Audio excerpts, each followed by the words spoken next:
okutambulako bukulambulako ne kampuni eno nungi ate nga yesigika, hotelo zaayo nungi n'okuyisa kwa engeri gye batuyisizaamu byonna birungi biri ku mulembe. Wanjise obulamu jaji bulungi ssebo obutambulira ddala nga we wabubala. Bulungi ddala, bampisizza bulungi nnyo, enkola yaabwe eri ku standard, buli kimu hotels zibadde nnungi za mulembe ne bye bakola byonna biri straight forward. Sirina wentoma okuva ku kusula kulya byonna sirina wentoma. Endako ku biiki naye nga byonna tewali kye bampisizaamu bubi, byonna birungi.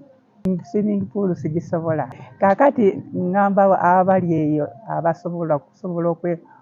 Africa One is the best. Africa One does the best. So Bannayuganda mbasaba tuwagire group eno, let's travel around the world with Africa One. Gamba ndi mu bonus. Genda CRUZ, genda ku lyato kitandika na Africa One Tours and Travel. Actually aba Africa One be batulese eno okulambula ensi eno. Ensi ya Egypt erimu ebintu bingi nnyo ebyokulambula, naye aba Africa One be batusobozesa okubeera nga tutuuka ku bintu bino. To be honest, about Africa One, they are very nice people. Because getting the visa or starting the process, it's very easy. They don't put you on any pressure and attach you know. To be honest, it becomes chiberanga ngachamagero kuba engeri gye baweerezaamu n'ebifo gye bakutuusaamu bw'obanga ozzeewo ekatusobola kubituukamu bino ebifo. We are in Sharm el Sheikh in Egypt. Good morning, my dear. Not to say, African One Tours and Travels webande say nayenga I'm really grateful, I'm very happy.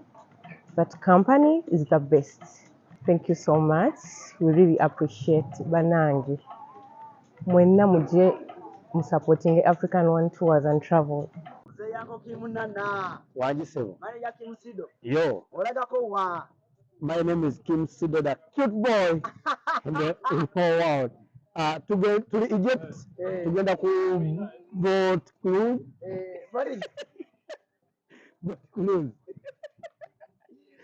Tugenda kunyumirwa era ffenna tuba tuli mu white, twazze n'abantu bangi nnyo nnyo ewasubiddwa tuweddako waliwo tuwa ku Easter, genda ku Uganda House flat 1, ask for Africa One Tours and Travel.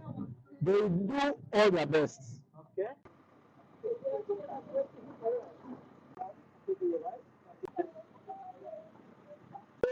Come right about it. You know that. The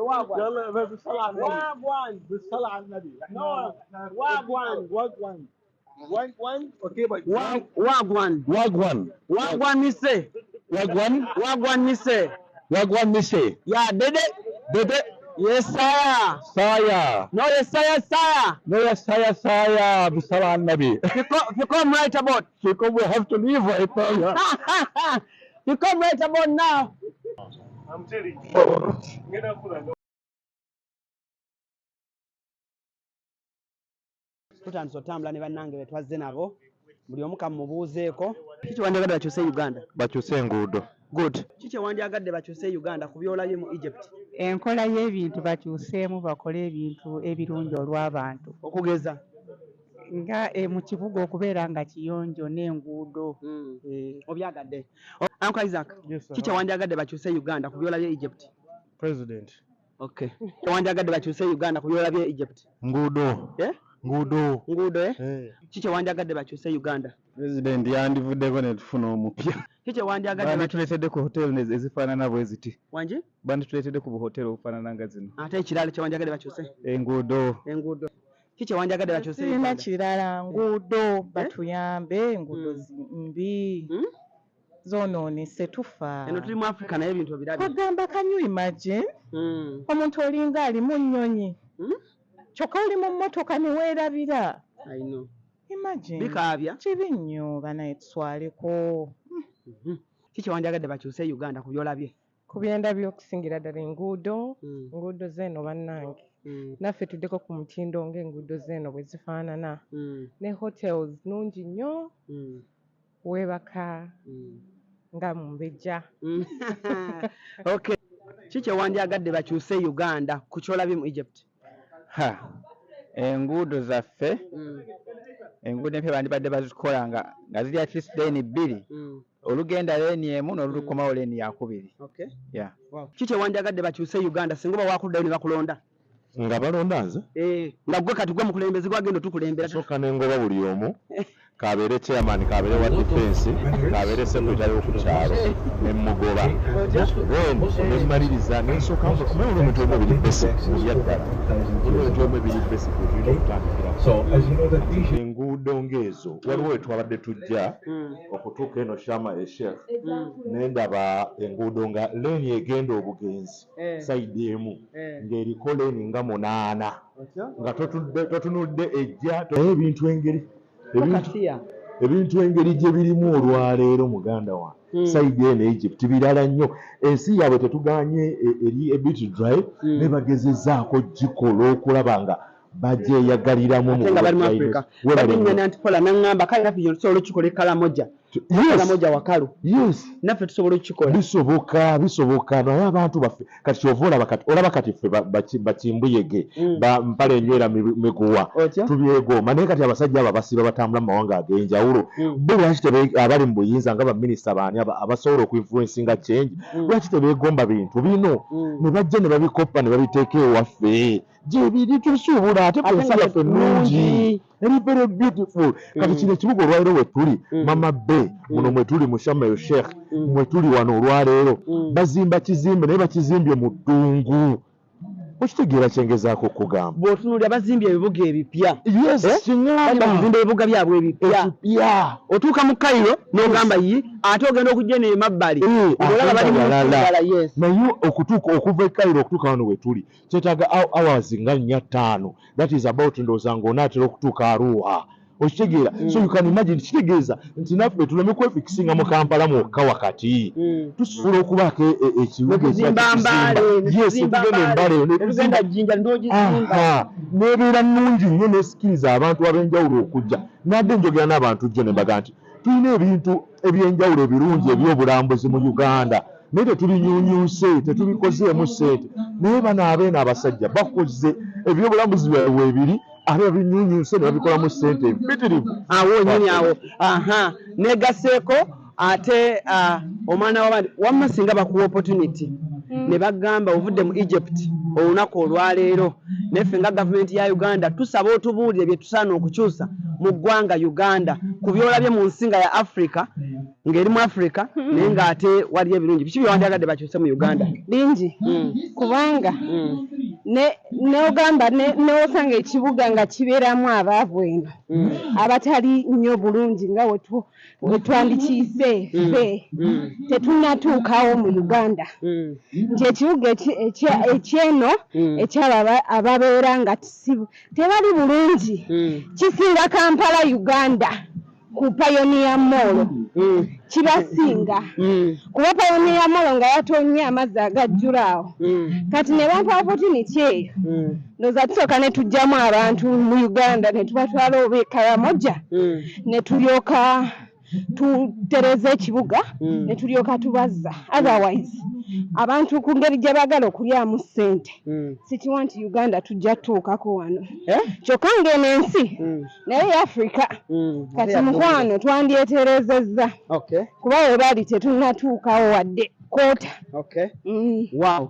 Kale CRUZ exclusive kwe tuli katufuneko ne Kim Nana naye atubuulire omwana w'eggomba atubuulire kiki yandyagadde okuba nga ate akisa singa akwata mu bukulembeze engeri yakava mu Egypt. Nenkwata ku buyinza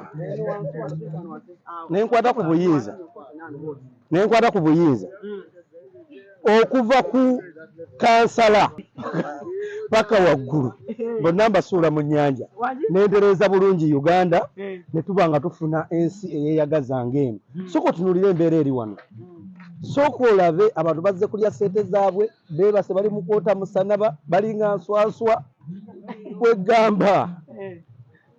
It is really beautiful. Okay, ladies and gentlemen, ALLANCRUZ is my name, and of course, CRUZ exclusive. The Mkufunza of Manga Triple Department Africa 1 Tours and Travel. Olunaku olwaleero tuli Egypt, tukyali Egypt. We are in our depot. Tugenda mu maaso n'okulaba ebyenjawulo Egypt byerina. So Africa 1 kye bakola bwe baleeta ku trip basooka the hard part of the trip. So hard part yabadde yagenda ku mountain kula mountain sinai bintu byonna ebyokulaba ebibiri ez'enjawulo bakabaka mwe baali babeera okulinnya mountains ez'enjawulo ebifo ebyenjawulo ebiri mu Bible jjukira ebifo ebimu biri wala so gye twasokola so olunaku bwe tuba nga tumazeeyo ebifo ebiri hard so twasazeewo tuleete ate abantu tubaleeteko eno ku relaxation time eno tubaleese ku Red Sea yeyo baba Mose yakubamu omuggo ne batandika okusala so tuli ku Red Sea ate bangi nnyo buli omu tuli ku lyato just buli omu ali mu relaxation kunyumirwa all white party okitegeera ekintu kyonna kitambulira ddala bulungi nnyo okutwaliza awamu so saagala ŋŋambe nti oba kiri oba kino naye kyenyinza okugamba I think everyone is happy. Kaseera kano ketuli kuno ku sea buli omu ali happy ka music kasendeekerevu abaana bonna basanyufu okuba bifaananyi ayimba bintu binyumira ddala basically olunaku lutambulidde ddala bulungi nnyo mu kaseera kano nzikiriza nkuwe buli omu kyayogera oba buli omu kyagamba ku eno trip oba mu kaseera kano buli omu atubuulire bw'awulira about Africa 1 Tours and Travel bwe babayisizza bwe batambudde buli omu atu experience ye okitegeera mu kaseera kano kansooke ate mbawe bonna babuulire buli omu experience nga bwetambudde mu kadde kano CRUZ exclusive gwe mukutu ALLANCRUZ ge mannya tova So, Africa 1 Tours and Travels, they're literally the best. They're classy. Everything we've had is classy. It's beautiful. The people are lively. It's like she collected a bunch of fun people. It's really beautiful. You all need to come here. December is almost here. We need to spend that money. We need to come. We need to have boat cruises. We need to go to the Red Sea. You all need to be here. So, leero tuli wano ku Red Sea. Tuzze kulaba different species of fish. Netunayo n'oka boat cruise, a nice boat cruise. So, I know it's a very lovely experience. Ate bino byonna tusiima ba Africa 1 Tour and Travel. Through Madame Paula, Church Colede, it's unbelievable. It's an experience of a lifetime. Kuba through and through activities that over deco have been extremely beautiful and lovely. So yeah, tuli wano ne group fenna tuvudde Uganda nga wetweyagala nga wetunywa kenge. Africa 1 Tours and Travel. They are the best travel company. Oh my God, this is a very good experience. It's amazing. Tuli wano, tuli ku all white party, it's a boat cruise. Gawe mutulaba, we are having a blast. Tuli mu kunyumira, it's really nice. It's really fun. Oh, come support Africa 1 Tours and Travel. You'll enjoy. Good. Everything is nice. Everything is well. Tuli mu kunyumira. It's a very good company. Ekitiibwa kya Mukama. Nga munyumye nnyo. Olwala ekisiima. Neda, tuli ku Red Sea, as you can see. We're on the Red Sea. This is all sponsored by Africa 1 Tours and Travel. Beyond your expectation. treat you like family. Anti omulaba uli wali alinga family kali. How do you feel? Yeah, I feel very nice. Yeah, I feel very nice to be here at the Red Sea. The waters are very clear, the fish is very nice. It's a very great experience, and we are grateful to Africa One for enabling us to be able to be here at the Red Sea in Egypt. And if you want to be here and have all this fun, see the clearest water in the world, you should come to Africa One. And Africa One, they will bring you to all these nice places. Yeah. Thank you. Yo, I'm Kim Sido, the cute boy in this world. Yes. I'm here in Egypt. Yes. I'm on Red Sea. Yes. But I take my opportunity to say,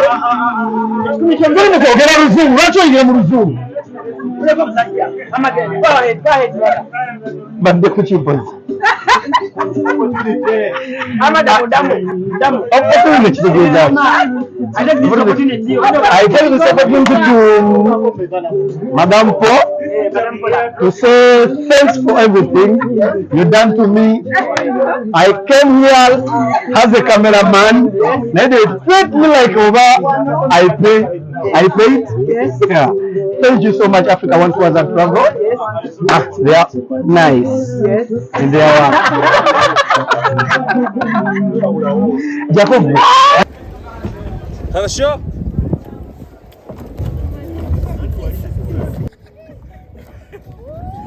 This is what we call dancing in the moon.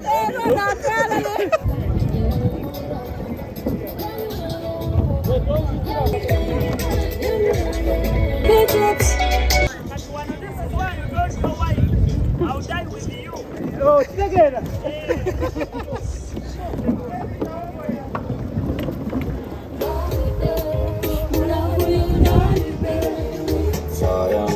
Science. Those have, but you're a kid,